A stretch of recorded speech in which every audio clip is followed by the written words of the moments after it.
Meus amados irmãos, a paz do Senhor Jesus, que o grande amor de Deus seja sobre todos. Sejam bem-vindos ao nosso canal e sejam bem-vindos a mais um comentário sobre mais um livro da Bíblia.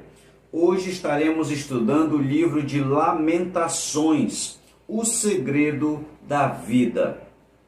Meus irmãos, o livro de Lamentações é o 25º livro da Bíblia Sagrada, está inserido entre os livros proféticos e o livro de Lamentações é o assunto do comentário de hoje. Meus irmãos, dando início à nossa aula acerca do livro de Lamentações, precisamos primeiramente entender acerca da sua posição.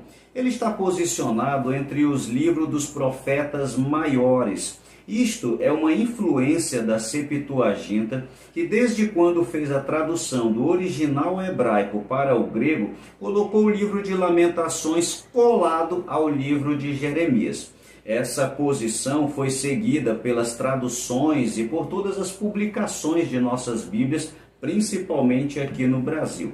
A proximidade do livro de Lamentações com o livro de Jeremias é tanto por causa da autoria, como também por causa do assunto, aonde o livro de Lamentações seria para muitos estudiosos um apêndice ou um anexo do livro de Jeremias, o que justificaria sua posição entre os livros proféticos. Para sabermos mais acerca deste livro, acompanhe na sua tela.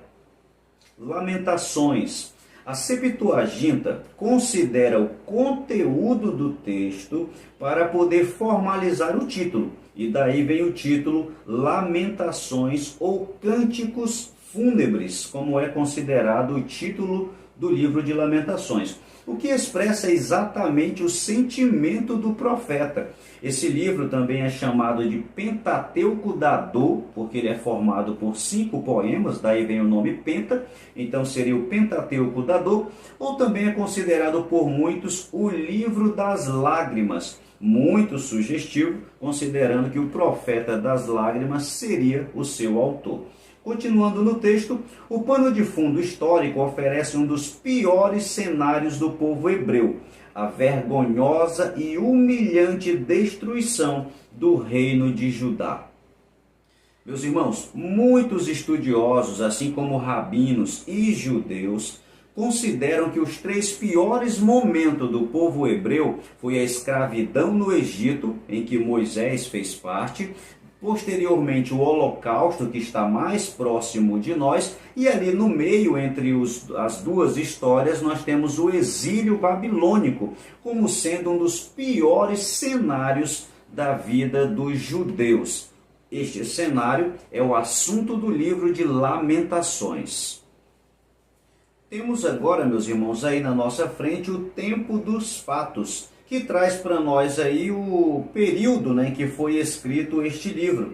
O período aí é citado entre 587 a 585 a.C., que é exatamente a data que acredita-se em que houve a invasão babilônica, sendo o livro escrito logo após esta invasão. Nós temos aí a nossa linha do tempo formado pelos livros da Bíblia, desde Gênesis até o livro de Esté, para nós podermos situar a história de Lamentações em um dos livros históricos. O texto diz o seguinte: o período histórico registrado em Lamentações é exatamente o último capítulo do 2º livro dos Reis, que é o capítulo 25, quando Nabucodonosor cerca Jerusalém e o povo vive uma grave fome antes da cidade ser invadida.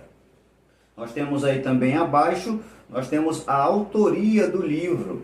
Não há nenhuma declaração no texto que informe a sua autoria, por isso é considerado um livro anônimo. Porém, a tradição atribui o livro ao profeta Jeremias, e o trecho de 2 Crônicas, capítulo 35 e verso 25, reforça essa ideia quando ali informa que o profeta compunha lamentações. Meus irmãos, um outro fato importante que reforça a ideia de que Jeremias seria mesmo o autor do livro de Lamentações é o fato de que havia necessidade de que o autor do livro fosse uma testemunha ocular dos fatos, ou seja, ele precisava estar lá para poder escrever. E o profeta Jeremias profetizou antes do exílio, durante o exílio e permaneceu vivo mesmo após a invasão da Babilônia. Então, certamente que Jeremias deve ser considerado como um dos principais para ser tido como autor do livro de Lamentações. Continuando, meus irmãos, vamos falar agora sobre a organização do livro. Meus irmãos, o livro de Lamentações, ele tem um contraste muito grande, porque enquanto o livro descreve um dos momentos mais confusos para o povo judeu, é também um dos livros mais organizados. Olha o contraste. O contexto é confuso e o livro é extremamente organizado. Vamos entender um pouco mais sobre isso olhando aí na tela. Meus irmãos, temos aí a organização do livro. Primeiro, possui 5 poemas, o mesmo que a quantidade de capítulo. Cada capítulo é um poema. Os 4 primeiros capítulos ou poemas são um acróstico alfabético. O que isso significa? Cada verso ou cada versículo inicia com uma letra do alfabeto hebraico. O capítulo 3 são 3 versos ou 3 versículos para cada letra alfabética. Nós vamos entender melhor isso olhando para a figura aí ao lado e também abrindo as nossas Bíblias. Perceba na sua Bíblia que o capítulo 1, capítulo 2 e o capítulo 4, todos possuem 22 versículos. Por quê? Porque o número de letras do alfabeto hebraico são 22 letras e cada uma dessas letras inicia um dos versículos. Na figura que nós temos aqui na nossa tela, a primeira palavra, a primeira letra do alfabeto hebraico é Aleph, que inicia o primeiro versículo. A segunda letra é Bet, que inicia o segundo versículo. A terceira é Gimel, e assim sucessivamente. Exceto o capítulo de número 3, não segue este mesmo raciocínio com relação à quantidade de versículo, porque no capítulo 3, cada uma das letras alfabéticas iniciam não um versículo, mas inicia 3 versículos. Então nós não temos 22 versos, mas nós temos 66, porque cada uma das letras do alfabeto hebraico iniciam 3 versículos. Na figura aí nós temos Aleph iniciando 3 versículos e nós temos Bet iniciando também 3 versículos. Por último, mesmo, nós temos aí o capítulo 5, que tem 22 versos ou 22 versículos também, mas não é um acróstico alfabético. Por que não? Porque não segue esse raciocínio de que cada letra do alfabeto inicia um versículo. Porém, o autor fez questões de fazer 22 versículos igual aos demais, mesmo não seguindo o raciocínio do acróstico alfabético. Meus irmãos, a intenção do acróstico alfabético é facilitar o aprendizado, facilitar a memorização dos versos. Porém, ele também traz 2 lições muito importantes para nós dentro do livro de Lamentação. Primeiro aprendizado é de que o sofrimento do povo judeu foi completo, da primeira à última letra do alfabeto. Se fosse no nosso português, eles sofreram de A a Z.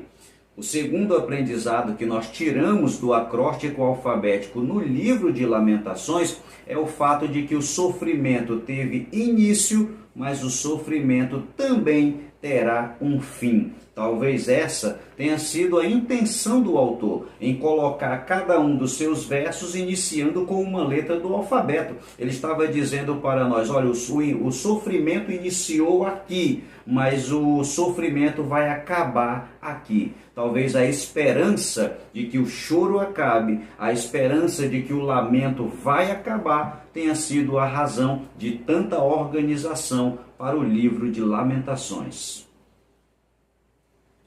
Meus irmãos, vamos falar agora sobre as poesias de Jeremias. Nós já falamos sobre o autor, nós já falamos também sobre a organização do livro. Agora vamos falar sobre o seu conteúdo. Acompanhe na sua tela.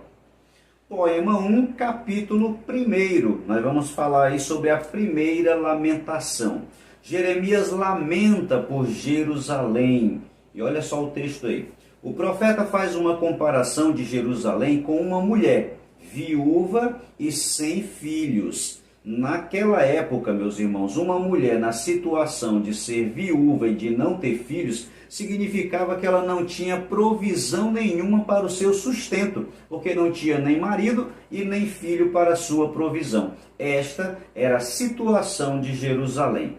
Nas palavras do profeta, olha aí cada uma das referências como muito bem descreve a situação da viúva, a situação de Jerusalém. Uma princesa que virou escrava, uma mulher solitária sem consolador. Seus filhos foram escravizados, sua beleza e formosura acabou. Viram a sua nudez, sua imundícia está na sua saia. O Senhor pisou em Judá como se pisam as uvas. Na sequência, meus irmãos, nós temos aí uma referência do capítulo 1, versículo 8, que diz que tudo isso sobreveio sobre Judá não foi por acaso. Jerusalém gravemente pecou contra Deus. Olha o texto aí. Pecou contra Deus, transgredindo a lei de Moisés. De Davi até o exílio, dá mais ou menos aí 500 anos, o reino de Judá acostumou-se a desobedecer. E Moisés havia dito que isto teria consequências. Meus irmãos, quando Moisés entregou a lei para o povo de Israel, lá em Deuteronômio, ele trouxe as bênçãos no Monte Gerizim, dizendo que quem obedecesse à lei seria abençoado. Porém, quem não obedecesse à lei seria amaldiçoado. E o exílio era exatamente uma consequência da desobediência de Israel. Olha a tabela aí abaixo e vamos verificar que parece que Moisés estava vendo o exílio quando ele escreveu as maldições de quem desobedecesse à lei. Primeiro, o Senhor mandará sobre ti a maldição, a confusão e a derrota em tudo que puseres a mão para fazer, até que sejas destruído. O Senhor te fará cair diante de teus inimigos e será espalhado por todos os reinos da terra. Parecia, irmão, que Moisés estava vendo o exílio. Serás oprimido e roubado todos os dias, e não haverá quem te salve. Edificarás casa, porém nela não morará. O Senhor te levará a ti e a teu rei, a uma nação que não conhecestes, e ali servirá a outros deuses, ao pau e à pedra. Meus irmãos, esse texto expressa muito bem para nós quais seriam as consequências do pecado de Israel. Já estava dito na lei que estas consequências viriam. O que a primeira poesia do livro de Lamentações nos ensina, meus irmãos, é que o pecado existe, mas também existe consequência para a prática do pecado. Queridos, a Bíblia diz que Adão pecou, teve consequência, foi tirado do jardim. Moisés pecou, teve consequência, não entrou na terra prometida. Davi pecou, o seu filho morreu, consequência do seu pecado. Agora, Israel estava em pecado, idolatria, prostituição, apostasia eram seus maiores pecados. Certamente que haveria consequências. A Bíblia Sagrada nos diz que Deus não se deixa escarnecer. Certamente que tudo que o homem plantar, isso também colherá. Dando continuidade, meus irmãos, vamos falar agora sobre a segunda lamentação, ou segunda poesia. Acompanhe na sua tela. Poema de número 2, capítulo de número 2. A ira de Deus por causa do pecado. Olha essa referência aí, meus irmãos. Tornou-se o Senhor como inimigo, devorou a Judá, devorou a todos os seus palácios, destruiu as suas fortalezas e multiplicou na filha de Judá a lamentação e a tristeza. Fez o Senhor o que intentou, cumpriu a sua palavra, que ordenou desde os dias da antiguidade. Derrubou e não se apiedou. Lamentações, capítulo 2, o versículo 5 e o versículo 17. Perceba aí que nós colocamos em negrito a palavra o Senhor. Sabe por quê, meus irmãos? Porque esta referência mostra claramente que aos olhos do profeta não era a Babilônia quem arrasava com Judá, mas a mão de Deus é que pesava sobre o seu povo. Babilônia, nesse caso, era apenas um servo a serviço do nosso Senhor Deus. Abaixo nós temos aí um quadro que fornece para nós uma divisão do poema, uma divisão do capítulo de número 2. Do versículo 1 ao 10 fornece um excelente quadro da ira de Deus. Do versículo 11 ao versículo 19 retrata o choro do profeta diante da cena devastadora, aquilo que ele estava testemunhando. Do versículo 20 ao versículo 22 revela o desespero da fome e o clamor implorando por misericórdia. E na sequência, meu irmão, nós temos aí neste poema uma variedade de palavras que expressam a ira de Deus. No poema 2, no capítulo 2, nós temos todas essas palavras que expressam aí uma ira da parte de Deus. O Senhor devorou, o Senhor derrubou, o Senhor cortou, o Senhor retirou, o Senhor matou, o Senhor derramou, destruiu, arrancou, o Senhor rejeitou, o Senhor caiu ou fez cair, o Senhor consumiu e o Senhor desfaleceu. Meus irmãos, estas referências demonstram a situação de Judá na ira de Deus. Olha só as referências aí ao lado. Versículo 11. Já se consumiram os meus olhos com lágrimas, pois desfalecem o menino e a criança de peito pela rua da cidade. Versículo 12. Desfalecem como feridos pela rua da cidade. Teus filhos desfalecem de fome à entrada das ruas. Hão de comer as mulheres o fruto de si mesma e as crianças que trazem no braço. Estavam falando, irmão, das mães que estavam desejando alimentar-se da carne dos seus próprios filhos. O versículo 21, os moços, os velhos, virgens e os jovens caíram à espada. Não houve no dia da ira do Senhor quem escapasse de horrendo, meus irmãos, que foi aquele momento de cair na mão do Senhor Deus, o Todo-Poderoso.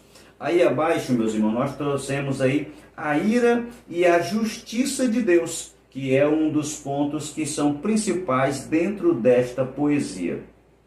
Meus irmãos, não confundamos aqui a ira de Deus com a ira humana, aquela ira que se faz de forma impensada, pelo momento deu raiva e agiu de uma forma egoísta. Este não é o pensamento de Deus e nem a ira de Deus. A ira de Deus é uma retribuição às obras do ser humano. Seria a justiça de Deus sendo colocada em prática. Deus é justo e ele vai retribuir tanto o bem quanto o mal. Durante mais ou menos uns 500 anos, desde que Israel se tornou uma nação independente até o exílio, Deus utilizou da paciência, Deus utilizou da misericórdia. O povo de Israel estava pecando e Deus estava perdoando. Porém, chegou o momento em que a taça da iniquidade chegou ao seu limite e Deus teve que pesar a mão sobre Israel. Então é neste ponto que a ira de Deus se coloca. A ira de Deus é a justiça de Deus retribuindo o povo de Israel conforme as suas obras.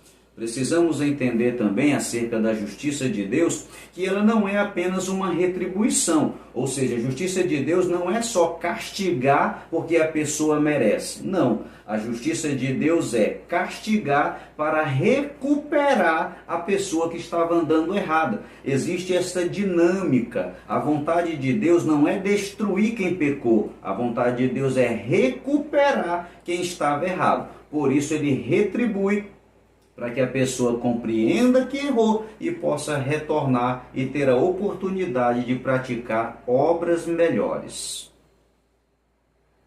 Meus irmãos, dando continuidade, vamos iniciar agora a terceira lamentação, ou a terceira poesia. Acompanhe na sua tela.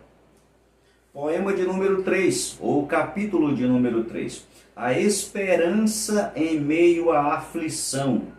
O profeta das lágrimas se coloca na posição de Judá. Muitos chamam ele de o sofredor, no capítulo de número 3.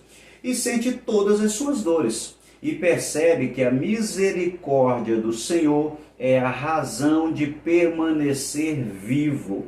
Então, finalmente conclui que justo é o Senhor em tudo que ele faz. Meus irmãos, em meio a toda aquela destruição de morte, de guerra, de fome, de peste, o profeta ainda percebe que a presença de Deus naquele lugar não estava ausente, Deus estava lá. E a sua misericórdia era a razão pelo qual o povo não seria consumido. Meus irmãos, ainda no capítulo 3 e o verso 23, ele ainda diz que essa misericórdia, a razão pelo qual o povo não era consumido, eram renovadas todas as manhãs. Meus irmãos, o profeta sabia que o povo de Israel, o povo de Judá, estava na mão do oleiro. E no processo Israel estava sendo quebrado. No processo, Israel estava sendo amassado, levado ao fogo. E quando trincava, Deus quebrava de novo e tornava a fazer um novo vaso conforme lhe apraz. Meus irmãos, o processo era dolorido, o processo era destrutivo, mas era necessário. Mas uma coisa que nós aprendemos com Deus é que, embora o vaso seja amassado, quebrado e o processo seja dolorido, o vaso nunca sai da mão do oleiro. O que significa que Israel, mesmo passando por aquele processo tão difícil, continuava sendo velado por Deus. O versículo de número 26 diz assim: bom é ter esperança e aguardar em silêncio a salvação do Senhor. O profeta sabia que aquele processo era necessário, mas que também Deus permanecia cuidando do seu povo. Por isso, irmão, esse poema de número 3 nos traz o tema de um desejo ou de uma certeza de que ainda existia uma esperança em meio a toda aquela aflição. Outros atributos que são apresentadas nesta mesma poesia acerca de Deus está na nossa tela. O profeta põe a sua confiança nos atributos de Deus, esperando a salvação do Senhor. Nós temos aí a fidelidade, nós temos a bondade, nós temos o Senhor como Salvador e nós temos também o Senhor como um ser longânimo. Meus irmãos, o atributo de Deus que está em evidência dentro da terceira poesia é a misericórdia. A palavra misericórdia é formada pela junção de duas palavras, miséria e coração, que traduzindo o conceito seria voltar o coração para a miséria alheia. Meus irmãos, a misericórdia foi o atributo de Deus que permitiu que Israel permanecesse vivo. Israel precisava de correção e Deus corrigiu. Israel precisava de disciplina e Deus disciplinou sem destruir por causa da misericórdia. A misericórdia desta terceira poesia é o que dá sentido para todo o livro de Lamentações. A misericórdia é o que dá o sentido para a vida, porque como diz a Bíblia, a misericórdia do Senhor é a razão de nós não sermos consumidos. Meus irmãos, a misericórdia e a compaixão, ela tem uma ideia de você sentir a dor do próximo e desejar colocar-se no lugar dele, ou seja, assumir a dor daquele por quem você teve misericórdia ou compaixão. Este seria uma tradução perfeita do que seria este sentimento ou este atributo de Deus. O nosso Deus é tão misericordioso que se colocou no nosso lugar ao ponto de ter entregue o seu próprio Filho para morrer por todos nós. O nosso Senhor Jesus se colocou a tal ponto no nosso lugar, usou de tanta misericórdia que aceitou ser como um de nós, provar das nossas necessidades e morrer como um homem na cruz, colocando-se em nosso lugar e ao nosso favor. Isto é misericórdia. O Espírito Santo decidiu descer do céu e habitar conosco para nos ajudar em nossas fraquezas, habitando em vasos de barro. Isto é misericórdia. Graças a Deus. Porque este poema de número 3 mostra para nós a razão de não sermos consumidos, que é a misericórdia do Senhor. E graças a Deus que esta misericórdia permanece conosco até o dia de hoje. Vamos iniciar agora, meus irmãos, a quarta lamentação. Nesta quarta lamentação, ou quarta poesia, o profeta volta a meditar na situação precária de Jerusalém. Acompanhe na sua tela. Poema 4, ou capítulo de número 4.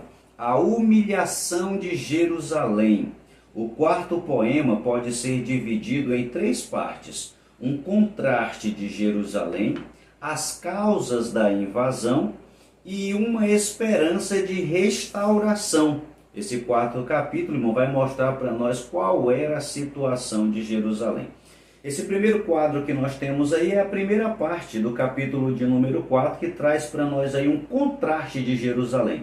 Jerusalém no passado e Jerusalém no presente. Olha só, brilho e glória no templo de Salomão, no tempo presente da Carta de Lamentações. O templo foi destruído e o tesouro foi levado.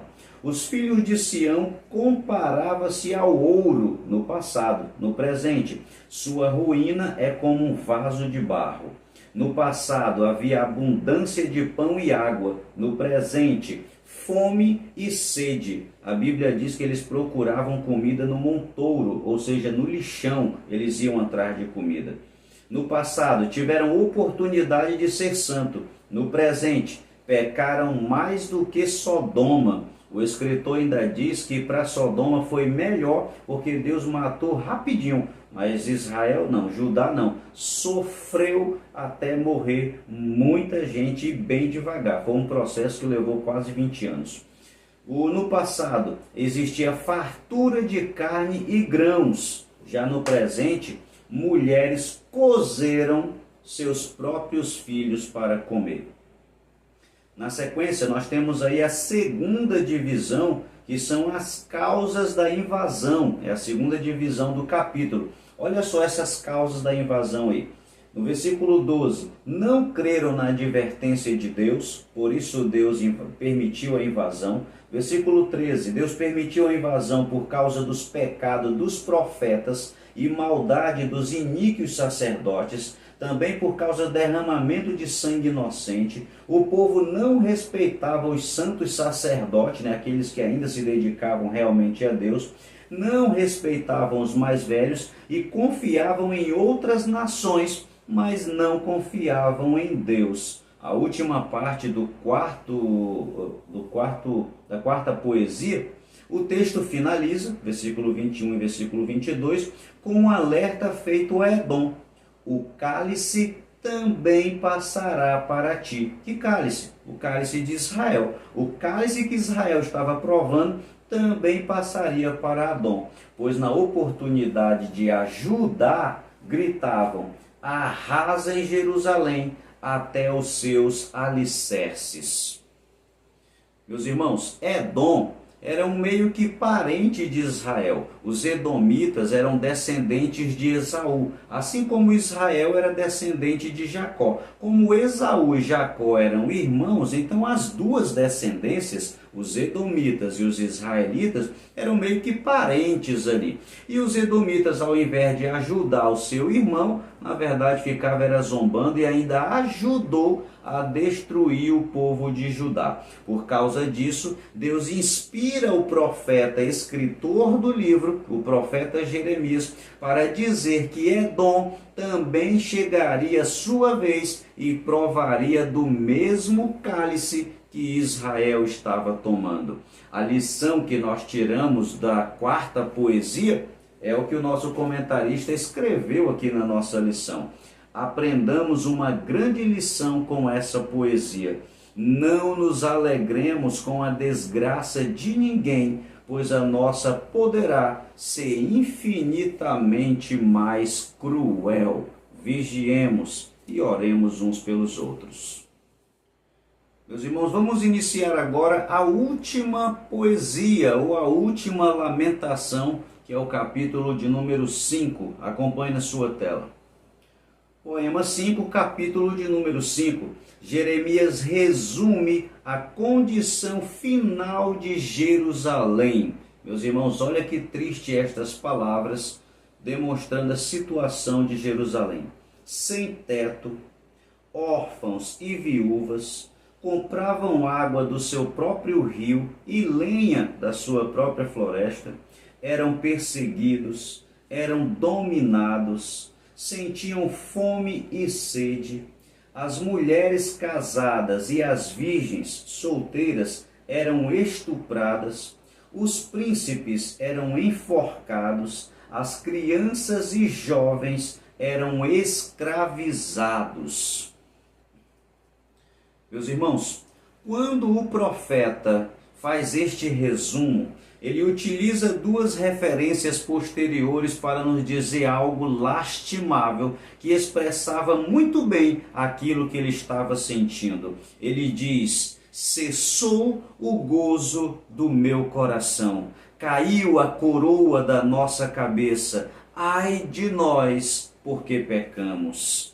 Meus irmãos, Jeremias foi uma testemunha ocular. Ele estava vendo o sofrimento, a destruição, a desgraça, o vexame, a humilhação de Jerusalém, a humilhação de Judá. Ele sentiu a dor daquele povo, por isso ele se expressa de uma forma tão profunda. Cessou a alegria ou o gozo do meu coração, caiu a coroa da nossa cabeça, ai de nós, porque pecamos.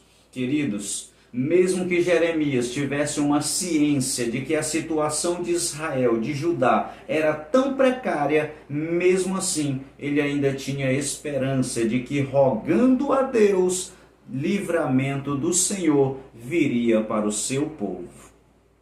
Como nós podemos ver aí, meus irmãos, na tela, Jeremias roga a Deus. Versículo 19 e versículo 21. O rogo que ele faz a Deus é o seguinte: Jeremias primeiramente adora.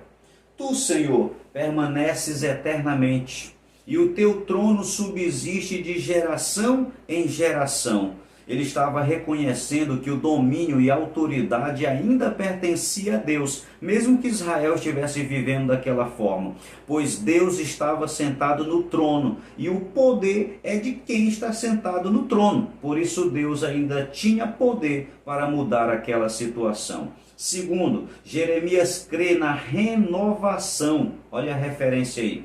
Por que te esquecerias de nós para sempre? Por que nos desampararia tanto tempo? O profeta sabia que Deus iria levantar o povo novamente. Eles não seriam esquecidos e também não seriam desamparados. E por último, Jeremias se humilha. Ele diz: converte-nos a ti, Senhor, e seremos convertidos. Renova os nossos dias como dantes. Meus irmãos, a esperança de Jeremias não era numa mudança do próprio povo, não. Ele esperava que Deus, agindo, convertesse o povo de Israel, o povo de Judá, para voltar para os caminhos do Senhor. A última poesia inicia com o nosso irmão Jeremias dizendo: para que o Senhor se lembrasse de nós. E ele finaliza pedindo a Deus que Deus venha converter a cada um de nós, se referindo ao povo de Judá.